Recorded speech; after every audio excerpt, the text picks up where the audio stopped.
confirmé tout à l'heure que vous êtes le directeur du cabinet du chef de l'État. Confirmé, c'est la réalité.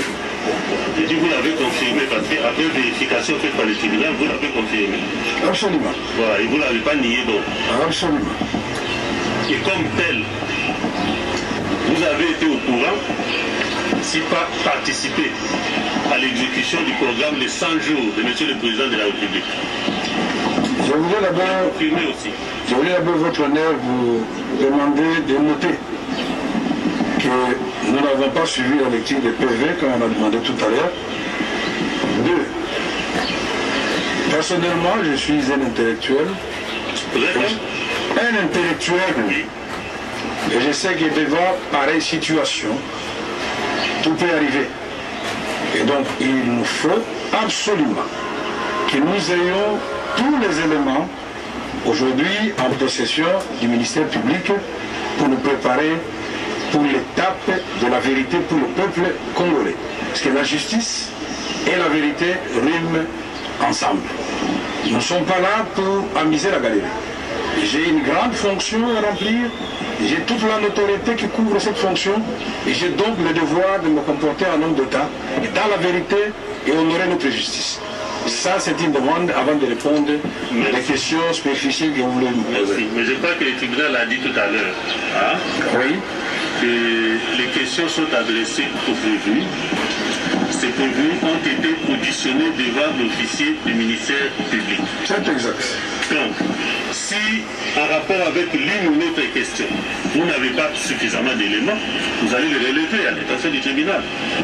Mais les questions auxquelles vous pouvez donner des éléments au tribunal n'empêchent. Vous puissiez dire, lorsqu'on vous pose la question de savoir par exemple si vous avez eu à participer d'une manière ou d'une autre à l'exécution du programme de 100 jours de chef de l'État. Mais comment vous pouvez en être autrement à partir du moment où c'est le programme? Non, c'est pas tout. Vous n'allez pas me demander de m'arrêter là où vous voulez que je m'arrête. Il s'agit du programme du président de la République.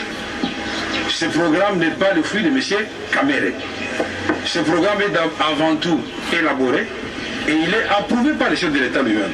Avant sa mise en exécution, nous avons suivi le ministère public tout à l'heure nous dire la date du lancement de ce programme par le président de la République. C'est comme si aujourd'hui, parler du programme des 100 jours, c'est devenu assimilable à un crime, à un détournement. Je voudrais que cela sorte d'abord des têtes des gens qui nous suivent. Oui, mais je n'en étais pas le seul superviseur. Il y avait toute une équipe de supervision et une équipe de coordination. Merci. Voilà. Le reste, c'est des questions. Très bien. Ça va? Ouais. Alors, parce que vous le dites ainsi, en quelle qualité êtes-vous intervenu dans l'exécution de ce programme? Comme directeur de cabinet ou en toute autre qualité?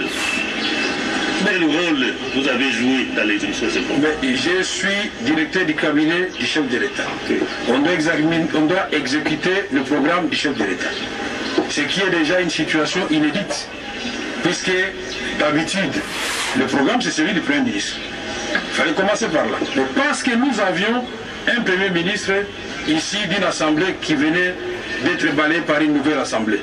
Et nous n'avions pas un Premier ministre. Donc le président de la République devait croiser les bras pendant 7 mois et ne rien faire.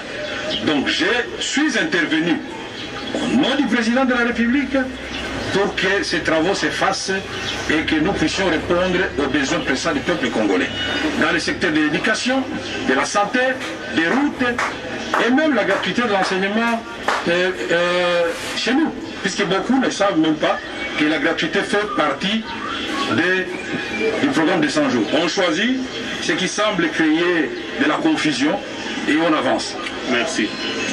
Et le tribunal a posé une question, c'était en quelle qualité êtes-vous intervenu? Directeur de cabinet. Directeur de cabinet. Du chef de l'État. Du chef de l'État, c'est tout. Oui, c'est tout. Merci.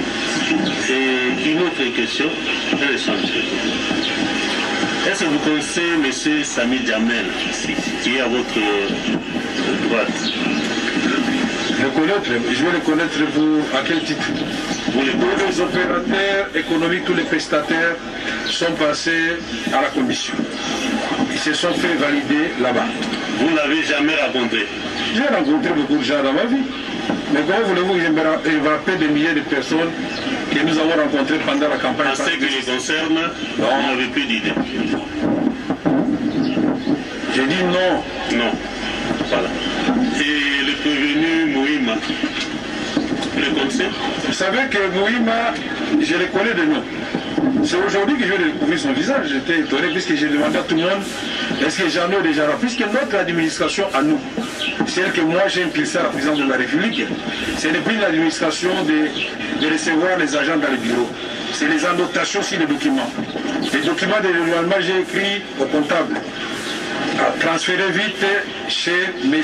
Moïma, chargé de la logistique, pour accélérer des marches. Cette annotation est là. Je n'ai pas besoin de le voir. Je ne touche pas l'argent. Je ne fais pas le transfert pour Jeannot. Chacun fait son travail. Et moi, c'est le cahier de charges que je regarde. Est-ce que les conteneurs de Mboujima sont bien arrivés? Oui, une partie. Les conteneurs de Kinshasa, oui. Tous les conteneurs de Kinshasa sont arrivés. Les Kananga, non. Parce qu'on n'a pas payé, ça se trouve à Lobito. Du Sud Kivu, non. Parce qu'on n'a pas payé, ça se trouve à Dar es Salaam.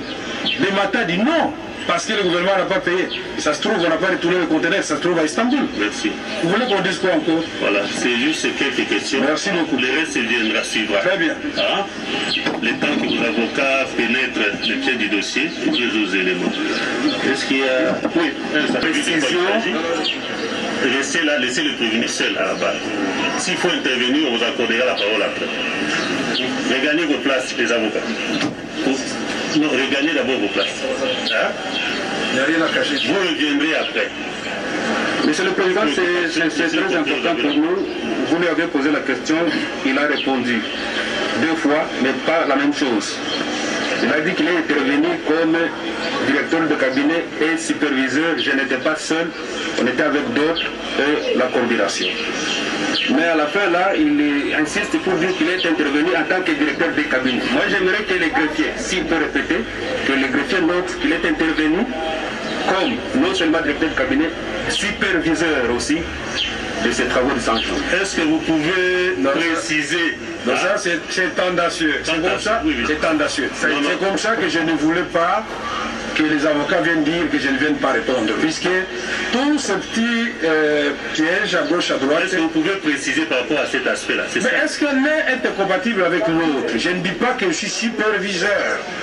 Nous étions une équipe de supervision, 9 au total. Mais les documents, il est là, lisez-le. Une équipe Il y avait M. Vital Kamere, directeur de cabinet. Il y avait M. Kolongole, directeur de cabinet adjoint. Il y avait M. Yav, directeur ministère des Finances. Il y avait le gouverneur de la Banque centrale. Il y avait le ministre du budget de l'époque. Il y avait le représentant de la primature. Il y avait tout ça, tout ça. Donc vous étiez 9 au total. 9 au total. 9. Et puis, en plus de ces 9, il y avait la coordination. Ce qui est étonnant ici, on voit que Kamere... donc assurée par qui? Pardon? Qui assurait la coordination? C'est M. Nicolas Kazadi, ambassadeur général, chef de l'État. Merci. Voilà. Je vous assois. Est-ce qu'il y a une